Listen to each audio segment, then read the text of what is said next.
Bab 406, Gangguan. Diunggah oleh Baca Suara. Jangan lupa like dan subscribe, agar kami semangat unggah lebih banyak. Arthur Leywn. Cahaya keemasan kembali menyelimutiku, dan untuk pertama kalinya sejak tiba di Epeotus, aku merasakan ketegangan meninggalkan tubuhku. Meskipun aku kembali berperang, ancaman yang aku hadapi di sini sederhana dibandingkan dengan jurang kemungkinan negatif yang disajikan Keses. Cahaya keemasan memudar dari mataku, memperlihatkan halaman dalam dan dinding sekitar istana kerajaan di Etistin, persis di mana aku pergi. Karena tangga ajaib sudah tidak ada lagi, aku langsung jatuh ke tanah, mendarat dengan kekuatan yang cukup untuk memecahkan batu paving dan menendang awan debu. Teriakan terdengar dari beberapa sumber yang berbeda, dan siluet tentara bersenjata dan lapis baja mengelilingi aku. Angin laut membawa awan itu pergi, dan aku menyaksikan mata tajam para pengawal kerajaan melebar karena terkejut sebelum mereka dengan cepat bergegas untuk menyimpan senjata mereka. Jenderal Arthur, suara wanita yang energi terdengar, menyulap paduan suara nyanyian dari para prajurit. Aku fokus pada pembicara, seorang wanita setengah elf yang memandang aku dengan senyum hangat. Aku perlu berbicara dengan Gliders. Apakah mereka ada di istana? Dia berlari ke depan, dengan cepat melepaskan diri dari keterkejutan yang membuat para prajurit lainnya ragu-ragu, dan menunjuk ke pintu istana dengan satu tantangan pertempuran yang berat. Aku bisa membawa kamu menemui mereka, Tuan. Aku mengangguk dan membiarkannya memimpin. Aula istana jauh lebih sibuk daripada saat aku meninggalkan Etistin. Lusinan orang berpakaian bagus berkumpul, mengobrol, dan berbaris, semuanya melakukannya dengan nada penting. Percakapan mereka berhenti saat kami muncul, dan mata yang berkeliaran mulai mengikutiku. Para glider sedang sibuk, renungku, lebih pada diriku sendiri daripada pemanduku. Sudah beberapa hari yang sibuk, itu pasti, katanya dari balik bahunya. Siapa yang menyangka bahwa begitu banyak yang bisa berubah begitu cepat? Aku berhenti, dan dia berbalik dan menatapku bingung. Beberapa hari, tanyaku, terkejut. Alisnya terangkat saat dia memberiku senyuman yang tidak pasti. Ya, begitulah. Sudah beberapa hari sejak Alakrians mundur dan Gliders, senyumnya yang tidak pasti berubah menjadi kerutan. Apakah semuanya baik-baik saja, Jenderal? Baik, ya, itu hanya jauh lebih sedikit waktu bagi aku. Petik 2. Bahkan, perjalanan singkat aku ke Epeotus hanya terasa seperti berjam-jam. Berapa lama aku berjalan di jalan wawasan? Aku bertanya-tanya. Penjaga itu mengangkat bahuku tanpa daya, seolah-olah dia tidak tahu apa yang aku bicarakan, lalu melanjutkan membawaku lebih dalam ke istana. Saat aku membuntuti di belakangnya, dengan malas melihat rambut keritingnya melambai ke atas dan ke bawah saat aku mempertimbangkan selusin langkah berikutnya yang harus aku ambil, aku menyadari siapa yang dia ingatkan padaku. Maafkan aku jika ini pertanyaan yang aneh, tetapi apakah kamu mengenal seorang prajurit bernama Sedri? Aku bertanya. Bahu wanita itu menegang saat dia melewatkan satu langkah, dan dia sepertinya menarik diri. Perlahan, dia menoleh ke belakang melalui bahunya. Apa? Bahkan saat aku menyebut nama itu keras-keras, rasanya begitu asing, sudah lama sekali. Aku hanya berbagi percakapan singkat dengan prajurit setengah elf itu, tapi mungkin karena dia bertarung dengan gaya sarung tangan yang sama dengan ayahku, aku masih ingat namanya. Dan dari sekian banyak nyawa yang gagal kuselamatkan selama pertempuran Slore segera setelah itu, tatapannya yang bersinar dan senyumnya yang lucu menonjol, dan cara suara Jonah pecah saat dia memberitahu Astera dan aku bahwa dia berniat menikahinya. Dia, adalah saudara perempuanku, kata prajurit itu, tatapannya jatuh. Kemudian wajahnya berubah menjadi kerutan tentatif. Apakah kamu mengenalnya, Jenderal? Kita bertemu di Slore, kataku lembut, melihat wajah prajurit itu mengeras untuk menahan air mata yang terbentuk di matanya agar tidak jatuh. Dia adalah pejuang yang tangguh dan pemberani. Oh, katanya lembut. Kami mulai berjalan lagi, lebih lambat. Apa yang terjadi dengan temannya, Jonah? Dia butuh waktu lama untuk merespon. Dia meninggal, katanya pelan. Di sini, di Etistin, selama pertempuran Bloodfrost. Aku tidak mengatakan apa-apa. Ada sedikit yang bisa dikatakan. Tapi itu memperkuat keputusan aku untuk bekerja dengan Keses. Aku akan melakukan segala daya aku untuk menjaga cerita mereka dari menjadi milik semua orang. Alakrian, di Catian, tidak ada yang pantas mati dalam pertengkaran kecil Asura. Kami tidak bertukar kata lagi sampai saudara perempuan Sedri mengucapkan selamat tinggal padaku di luar ruang konferensi. Saat dia berjalan pergi, dengan kepala tertunduk, aku sadar aku bahkan belum menanyakan namanya. Namun, sebelum aku bisa melakukannya, sesuatu bergeser di dalam bayang-bayang kolom di dekatnya dan Jasmine melangkah keluar. Dengan tangan bersilang, dia bersandar di pilar dan menatapku dari atas ke bawah. Tentang waktu. Selamat datang kembali di tanah yang lebih rendah, kata Regis dengan pura-pura hormat. Aku akan bertanya bagaimana teh dengan Kezi tua, tapi aku sudah bisa melihatnya di benakmu. Tidak ada masalah di sini. Aku bertanya kepada Jasmine, sementara pada saat yang sama berpikir kepada Regis, kamu bisa keluar sekarang. Banyak kejengkelan yang melirik ke samping dan terselubung, tapi tidak ada kekerasan, kata Jasmine sambil mengangkat bahu dengan santai. Oh, Aku akan keluar ketika waktunya tepat, kata Regis, menutupi pikirannya. Meskipun tidak yakin kejenakaan apa yang sedang dilakukan rekan aku sekarang, aku memiliki hal-hal yang lebih mendesak untuk diperhatikan. Dengan Jasmine di tumitku, aku berjalan ke ruang konferensi di mana aku sudah bisa mendengar bariton rendah Curtis.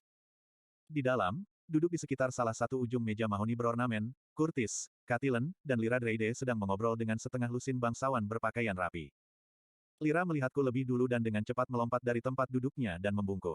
Semua mata beralih dari dia ke aku, dan kemudian semua orang berdiri. Arthur, kamu sudah kembali, kata Curtis agak kaku. Kami baru saja membahasmu, sebenarnya. Kepergianmu yang sensasional terus menimbulkan kehebohan selama beberapa hari terakhir ini. Salah satu pria yang hadir, yang kependekan dan kebulatannya hanya dibesar-besarkan oleh kedekatannya dengan Curtis Glider yang proporsional, bergegas mengitari meja, tangannya terulur. Lance Arthur Lewin. Suatu kesenangan, suatu kehormatan, Tuan, sungguh. Agak bingung, aku menggenggam tangannya dan membiarkannya menjabat tanganku dengan kuat. Otto Beinir, Tuan, siap melayani kamu. Beinir, aku mengulangi, yakin aku pernah mendengar nama itu sebelumnya.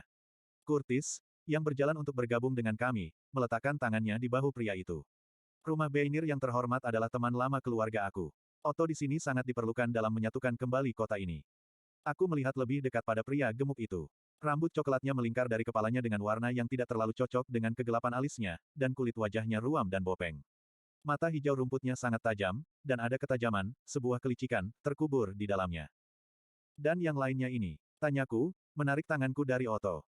Putaran perkenalan cepat diikuti. Ada lagi Glider, sepupu ketiga Curtis dan Catelyn, pria bertubuh besar dari House Maxwell, wanita yang lebih tua dari House Lambert, pria parubaya yang gendut dari House Astor, dan akhirnya seorang wanita muda yang gugup bernama di Mountbatten. Sebagian dari diriku mempertanyakan apakah para bangsawan ini akan menjadi pengaruh yang baik pada saudara Glider. Namun, Curtis dan Catelyn bukan anak-anak lagi dan, sejujurnya, aku lelah dan ingin kembali ke Fildorial. Bagaimana sisa pertukaran setelah aku pergi? Tanyaku setelah mengangguk sopan pada gadis Mountbatten. Sehalus yang bisa diharapkan, kata Curtis, memberiku senyum yang membisu. Dia melirik kembali pada saudara perempuannya dan Lyra. Mari kita pensiun ke ruang yang lebih nyaman untuk penjelasan bertele-tele, dan kami akan mengisi kamu. Tatapanku terpaku pada Lyra, yang menatapku dengan intensitas yang mendekati kekerasan. Tidak ada waktu untuk itu. Aku langsung menuju kembali ke Fildorial, aku hanya ingin mengumpulkan Punggawa dan Nona Flamesworth. Petik 2. Sedikit kerutan di dahi mengganggu ekspresi tenang Catelyn. Apakah kamu yakin, Arta? Ada sejumlah keputusan yang kami buat yang menurut aku harus kamu ketahui. Lyra Dreyde telah menjauh dari Catelyn dan perlahan-lahan mendekat dengan cara memutar yang membuat beberapa kaki di antara dia dan orang lain. Aku senang untuk mengisinya. Sebuah cemberut muncul di wajah Curtis, tetapi dia dengan cepat memaksakan senyum. Menariknya, Catelyn memperhatikan kakaknya alih-alih Punggawa. Anggota Dewan Baru Gliders yang lain sedang menonton proses itu seolah-olah itu semacam acara olahraga. Aku melihat dari satu wajah ke wajah berikutnya. Maaf, Catelyn, bisakah kamu memasukkan semuanya ke dalam laporan dan mengirimkannya kepada aku di Fildorial? Petik 2. Tentu saja, katanya cepat. Biarkan aku membawamu ke artefak teleportasimu, setidaknya. Curtis mengulurkan tangan dan menepuk lenganku. Jangan menunggu terlalu lama untuk kembali. Kota ini sangat ingin mendengar bagaimana kami berencana untuk mempertahankan benua kami sekarang setelah kami mengambilnya kembali. Aku mengulurkan tangan dan memegang pergelangan tangannya, meremasnya dengan kuat. Aku punya kabar baik tentang itu, tapi penjelasannya harus menunggu. Curtis tertawa dan mundur selangkah. Meniru dia, Otto Beinir melakukan hal yang sama. Semua bangsawan lainnya bergabung dengan canggung.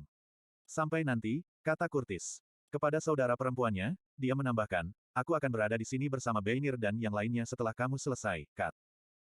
Berbalik, aku memimpin prosesi aneh Lyra Dreyde, Catelyn Glider, dan Jasmine Flamesworth keluar dari ruang konferensi dan masuk ke salah satu dari banyak lorong besar yang dipenuhi lukisan, patung, dan barang-barang lainnya yang dikumpulkan oleh keluarga kerajaan Glider dari generasi ke generasi. Temanmu hampir tidak pernah melepaskanku dari pandangannya, renung Lyra, duduk di sampingku. Dia bahkan akan duduk melalui pertemuan tanpa akhir ini, aku bayangkan, jika Lord Glider mengizinkannya. Lyra sedikit memiringkan kepalanya, menatapku dari samping. Apa yang kamu harapkan dari gadis semalang itu jika aku menjadi gila dan mengkhianatimu? Dia tampaknya memiliki beberapa bakat, tetapi dia tidak memiliki kekuatan sejati. Slot iklan. Kamu bisa pasang iklanmu di sini. Regis memilih momen itu untuk bermanifestasi dari bayangan Jasmine, berdiri sepenuhnya dan menatap tajam ke samping Lyra. Maka tubuhmu akan menjadi abu halus. Alis Lyra menyatu, dan satu sisi mulutnya terangkat membentuk setengah senyum masam. Aku mengerti. Regis terkekeh dalam pikiranku. Sepadan dengan menunggu. Kami memindahkan artefak teleportasimu ke lokasi yang lebih aman, kata Katilan, bergerak ke atas untuk berjalan di sampingku dan membimbing kami melewati istana. Lira mencemooh lembut. Maksudnya mereka menyembunyikannya dariku jadi aku tidak berusaha untuk berteleportasi, lupa bahwa kembali ke tanah airku adalah hukuman mati. Ancaman kematian saja tidak membuat sekutu, jawab Katilan dengan tenang, dagunya terangkat dan matanya menatap ke depan. Katilan membawa kami melewati istana dalam keheningan, turun ke perut bawah tanah ke lemari besi yang dijaga. Di sana, kami diizinkan masuk atas perintah Katilan, dan di dalam dia membawa kami ke kamar individu yang dikunci dengan batu bangsal yang dibawanya. Di dalam, bersandar pada meja logam dengan sendirinya, adalah tempus warp. Saat Katilan berdiri di samping untuk mengizinkan kami berempat masuk ke ruangan kecil itu, aku mengambil sikap, ekspresinya, dan di mana dia memusatkan perhatiannya. Terima kasih. Aku tahu ini tidak mudah, tapi Etistin, di Caten, membutuhkanmu. Dia membalas kata-kataku dengan senyuman kecil tapi hangat. Kemudian senyumnya memudar, dan dia memalingkan muka dariku, matanya kehilangan fokus. Aku tahu kamu akan sibuk dalam beberapa hari dan minggu mendatang, tetapi Etistin masih membutuhkan kamu. Silakan kembali ketika kamu bisa. Petik 2. Aku berjanji, lalu mengalihkan perhatianku ke artefak. Mengilhami Godrunir Ilmir dengan eter, aku merasakan dorongan yang memabukkan saat mana menjadi hidup di sekitarku. Aku dengan cepat memasukkan tujuan kami ke dalam perangkat dan kemudian mengaktifkannya dengan memanipulasi mana dengan eter aku. Disburam terbuka rata di satu dinding. Aether mengulurkan tangan dan menarik tempus warp, menariknya ke rune penyimpananku. Jasmine mengangguk ke Katilan dan pergi. Terima kasih atas keramah tamahan kamu, Lady Glider, kata Lira, meletakkan tangan di dadanya dan membungkuk. Katilan tidak mengatakan apa-apa saat punggawa mengikuti Jasmine melalui portal. Regis pergi dengan cepat mengejarnya. Mantan Putri Sapin kemudian memberiku anggukan sebelum melangkah mundur. Pandanganku terpaku padanya. Apakah kamu yakin semuanya baik-baik saja? Ini adalah masa-masa yang rumit, Arthur, katanya dengan cara yang dingin dan jauh sebelum memberiku busur kecil. Pamitan. Saat dia mulai berbalik, aku mengulurkan tangan dan meraih tangannya. Untuk sesaat, kami berdua terdiam saat aku melihat semburat warna menyebar di pipinya. Tapi ekspresinya mencerminkan ekspresiku, ekspresi yang lebih rumit dari sekadar rasa sakit atau kesedihan, tetapi ekspresi yang ditempa sepanjang waktu dan kesengsaraan yang kami alami bersama. Dengan lembut menarik tangannya dari tanganku, Katilan melingkarkan lengannya di sekitarku dalam pelukan longgar, dahinya menempel di dadaku. Selamat tinggal, teman lama, katanya lagi, lebih ramah. Dia menarik diri, dan jari-jarinya membelai rambutnya yang jatuh di atas bahunya. Sampai jumpa, aku meyakinkannya. Kemudian, tanpa mengatakan apa-apa lagi, aku berbalik dan melangkah ke portal. Adegan bergeser dari kubah kecil yang tandus ke gua besar Fildorial. Dengan tempus warp, itu adalah transisi yang mulus, hampir mulus, tetapi pemandangannya sendiri masih memusingkan. Di dekatnya, Lira sedang melihat ke tepi jalan yang berkelok-kelok dengan emosi yang campur aduk, sementara Jasmine dan Regis mengawasinya dengan cermat. Beberapa kurcaci dengan baju besi pelat berat sudah bergerak ke arah kami dari gerbang Earthbound Institute, tujuan kami. Seorang kurcaci menempatkan dirinya di depan, dan aku langsung mengenalinya sebagai Skaren Earthbound, sepupu Mika. Lance Arthur, katanya, berhenti beberapa meter jauhnya. Kontingen pengawalnya berhenti tepat di belakangnya. Tatapannya terpaku pada Lira Dreide. Aku sudah mencarimu selama beberapa hari terakhir. Apakah kamu keberatan jika aku bertanya? Tidak apa-apa, bukan urusan aku. Dia membersihkan tenggorokannya. Pamanku, Charnelian, perlu berbicara denganmu segera setelah. Aku mengangkat tangan, mencegah sisa pesan Skaren. Aku akan berkeliling segera setelah aku punya waktu untuk memeriksa keluarga aku. Beritahu Charnelian bahwa aku kembali dan akan segera menemukannya. Ekspresi wajah Skaren yang selalu mencubit dan bermusuhan menjadi gelap, tetapi dia menahan argumen apapun yang jelas ingin dia buat. Ya, Lance. Aku akan memberitahunya. Kepada pengawalnya, dia berkata, kembali ke pos kamu. Dia bergegas pergi, baju besinya berdentang dengan marah. Apakah kamu ingin aku berkeliaran? Jasmine bertanya, menatap tajam ke arah Lira. Istirahatlah, jawabku, yakin dia tidak banyak tidur karena dia mengasuh punggawa di Etistin. Kita akan menyusul nanti. Jasmine meninju lenganku. Aku sudah muak dengan politik. Jika kamu akan menyeret aku dalam petualangan lagi, itu lebih baik menjadi sesuatu yang menarik. Sambil terkekeh, aku mengusirnya. Dia berbalik, melambai di atas kepalanya tanpa melihat ke belakang. Kau pemimpin yang aneh, kata Lira dari sampingku. Dia juga sedang melihat Jasmine menuruni jalan yang berkelok-kelok. Tapi kemudian, mungkin hanya orang yang tidak menginginkan otoritas yang dapat menggunakannya tanpa korupsi. Dengan asumsi, tentu saja, bahwa kamu benar-benar teladan kemurnian yang kamu persembahkan kepada dunia. Aku menatap punggawa dengan tenang. Dia balas menatap, cocok dengan ekspresiku, hampir seperti mengeluarkan tantangan. Tapi dia tidak mengatakan apa-apa lagi, hanya mengikuti saat aku langsung menuju gerbang terbuka Institut Earthbound. Para penjaga membiarkan kami lewat tanpa sepatah kata pun, dan kemudian kami menyelidiki aula batu yang dipotong di sisi gua. Alih-alih langsung menuju kamar ibuku dan Ellie, aku membawa Lyra melewati ruang kelas dan tempat tinggal. Meskipun bukan penjara, Earthbound Institute memiliki banyak brankas yang aman. Aku menemukan satu yang cukup mudah untuk kembali dan saat ini tampak kosong. Itu memiliki bagian depan yang dibatasi seperti sel penjara, dan di antara setiap bar ada rune penangkal yang akan menolak penggunaan mana sampai batas tertentu. Membaca niatku, Lyra mencibir. Tentunya kamu tidak. Aku memberdayakan God Step dan meraih lengannya. Meskipun rune menolak mana, mereka tidak melakukan apapun untuk mengganggu jalur eterik, dan, dalam kilatan petir ametis, kami muncul di dalam brankas. Kata-katanya terputus karena terkejut. Sebelum dia bisa bereaksi, aku dewa melangkah mundur dari lemari besi. Dengan kilat masih mengalir di kulit aku melihat melalui jeruji untuk bertemu matanya. Kita berdua tahu lemari besi ini mungkin tidak bisa menahanmu, tapi kurasa kita berdua juga tahu bahwa melepaskan diri bukanlah demi kepentingan terbaikmu. Dan untuk keamanan, aku ingin kau tetap di sini dan menjaganya. Bagaimana aku tahu itu akan datang, gerutu Regis. Kapan aku berhenti menjadi senjata buatan Asura yang ganas dan menjadi babysitter penuh waktu? Jika kamu pandai dalam sesuatu, orang akan terus meminta kamu untuk melakukannya, aku menyindir. Apakah ini benar-benar perlu, Bupati? Lyra bertanya sambil menghela napas. Aku sudah. Jaga dirimu baik-baik, dan mungkin aku akan mulai melepaskan talimu, kataku padanya, lalu berbalik dan pergi dengan cepat. Akhirnya, setelah apa, bagi mereka, akan lebih dari seminggu, aku menemukan diri aku kembali di depan pintu ke tempat tinggal keluarga aku. Bau sesuatu yang hangat, seperti sup daging atau cabai, tercium dari bawah pintu depan. Aku mengetuk, awalnya pelan, lalu sedikit lebih keras. Pertukaran suara dari dalam, teredam oleh pintu kurcaci yang tebal, dan beberapa detik berlalu. Kait pintu terangkat dengan dentingan bergema, dan pintu terbuka. Mata coklat pasir adikku terbelalak saat dia melihatku, dan dia melompat ke pelukanku sambil memekik senang. Arthur. Aku menariknya ke dalam pelukan erat dan memutarnya, membuatnya berkotek karena terkejut. Ketika aku akhirnya menurunkannya, dia merah dan mulutnya entah bagaimana tersenyum dan cemberut. Aku bukan anak kecil lagi, kau tahu, katanya, menjulurkan lidahnya padaku. Dari mana saja kamu, sih? Ibu aku yang menjawab. Dia telah melangkah keluar dari dapur dan bersandar di dinding, menyekat tangannya dengan celemek. Tidak menyelamatkan dunia, tentu saja. Aku memutar mataku saat aku melintasi ruangan dan memeluk ibuku juga. Baunya luar biasa di sini. Dia sedang berlatih, kata Ellie, melompat melewati kami menuju dapur. Aku cukup yakin dia akan meracuni kita semua di minggu pertama, tapi dia menjadi lebih baik. Ibu mengulurkan tangan untuk memukul Ellie saat dia lewat, tapi kakak perempuanku menghindar dan merunduk melalui lengkungan dapur. Ibu bergegas mengejarnya, berkata, jauhkan jarimu yang lengket dari kue itu, nona muda. Dia melemparkan pandangan putus asa dari balik bahunya. Ayo, kamu bisa membantu menyelesaikannya. Atau setidaknya kencangkan adikmu dan cegah dia memakan semuanya sebelum siap. Sumpah, aku belum pernah melihat orang yang bisa menghabiskan begitu banyak makanan. Isyah Mahtrainung, katanya sambil menyuap makanan. Aku mengikuti ibu ke dapur, di mana Ellie kembali menghindarinya sambil secara bersamaan mengambil gulungan lain dari piring yang ditumpuk. Ibu mengangkat tangannya dan kembali memotong setumpuk sayuran yang akan dimasukkan ke dalam panci di atas api. Entah bagaimana dia membujuk Lance untuk mengajarinya secara pribadi. Dengan menyebutkan namamu, aku yakin. Ellie menelan ludah, menenggak apa yang tampak seperti roti gulung sekaligus.